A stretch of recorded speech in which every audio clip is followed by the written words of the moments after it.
Hi friends, இன்றைக்கி நம்ம கிச்சனில் எப்பவும் போல் மேகி பண்ணாமல் எக்கு சேர்த்து எப்படி பண்ணலான்னு பார்க்கலாம். இது டேஸ்ட் ரொம்பவே நல்லாயிருக்கும், குயிக்காகவும் பண்ணிடலாம். எங்கள் வீட்டு பசங்களுக்கு இந்த மாதிரி பண்ணி கொடுக்கும்போது ரொம்பவே விரும்பி சாப்பிடுவாங்க. வாங்க வீடியோக்குள்ளே போகலாம். கடாய் சூடு பண்ணி 2 டேபிள் ஸ்பூன் எண்ணெய் சேர்த்துக்கோங்க. எண்ணெய் சூடானது அதில் 6 பல் பூண்டை பொடியாக கட் பண்ணி சேர்த்துக்கோங்க. அது கூடவே ஒரு மீடியம் சைஸ் வெங்காயத்தை பொடியாக கட் பண்ணி அதை சேர்த்துக்கோங்க.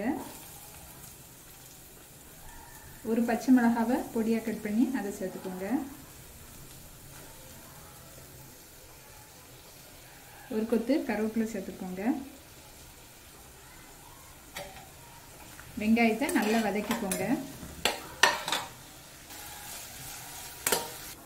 வெங்காயம் நல்லா வதங்கிட்டு இப்போ பொடியாக கட் பண்ண ஒரு தக்காளியை சேர்த்துக்கோங்க. தக்காளியும் நல்லா குழைய வதக்கிக்கோங்க. தக்காளியும் நல்லா வதங்கிட்டு தேவையான மசாலா சேர்த்துடலாம். 1/4 டீஸ்பூன் மஞ்சள் தூள், 1/4 டேபிள் ஸ்பூன் மிளகாத்தூள்,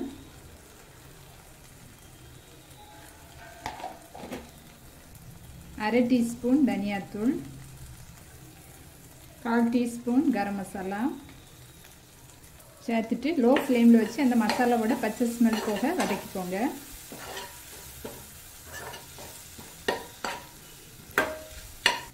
இப்போ இந்த மசாலாவெல்லாம் ஒரு ஓரமாக ஒதுக்கிக்கோங்க.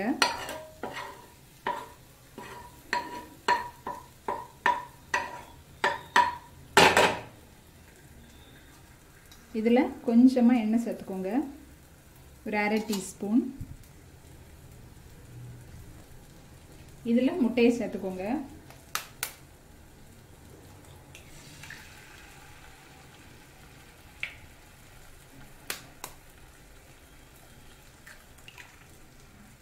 ரெண்டு பேருக்கு பண்ணுறேன். 2 முட்டை எடுத்துருக்கேன். உங்களுக்கு முட்டை அதிகம் வேணும்னா கூட 2 முட்டை சேர்த்துக்கோங்க. ஹை ஃப்ளேமில் வச்சு முட்டையை வேக வச்சுக்கோங்க.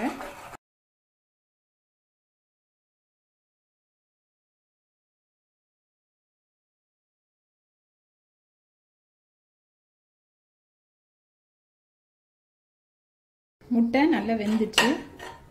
இப்போ அதை அந்த மசாலாவோட சேர்த்து மிக்ஸ் பண்ணிக்கோங்க. இதுக்கு தேவையான உப்பு சேர்த்துக்கோங்க.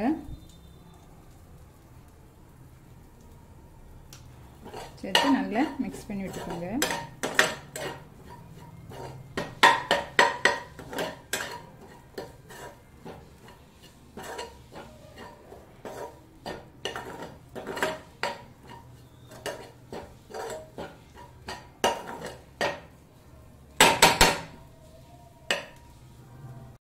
மேகி வேகிறதுக்கு தேவையான தண்ணி சேர்த்துக்கோங்க.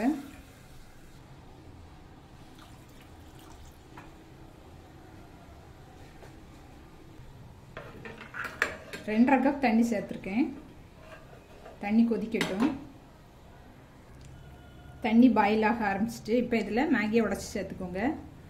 பொடி பொடியாக பொடிச்சு போடாதீங்க, இந்த மாதிரி 4 உடச்சி சேர்த்துக்கோங்க.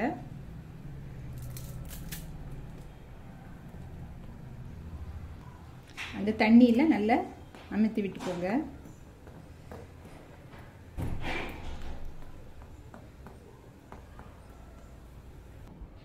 இப்போ இதில் மேகி பாக்கெட்டே இருக்கக்கூடிய மேகி மசாலாவை சேர்த்துக்கோங்க. நான் இன்றைக்கி 2 பீஸ் சேர்த்தனால 2 பேக்கெட் சேர்க்குறேன்.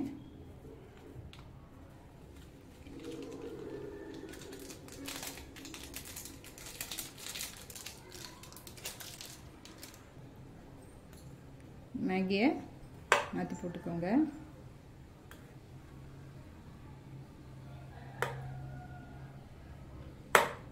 வேக ஆரம்பிச்சிட்டு மேகி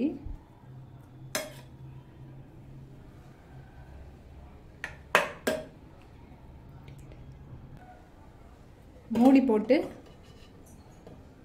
வேக வச்சுக்கோங்க. ஃப்ளேமை ஹையாகவே வச்சுக்கோங்க. 3 நிமிஷம் குக் பண்ணிக்கோங்க. நம்மளோட எக் மேகி ரெடி ஆயிடுச்சு. உங்களுக்கு தண்ணியாக கொஞ்சம் தண்ணியாக வேணும் அப்படின்னு நீங்கள் நினச்சிங்கன்னா கூட கொஞ்சம் தண்ணி சேர்த்து பண்ணிக்கோங்க. நீங்களும் ட்ரை பண்ணிவிட்டு கமெண்ட் பண்ண மறக்காதீங்க. தேங்க்ஸ் ஃபார் வாட்சிங்.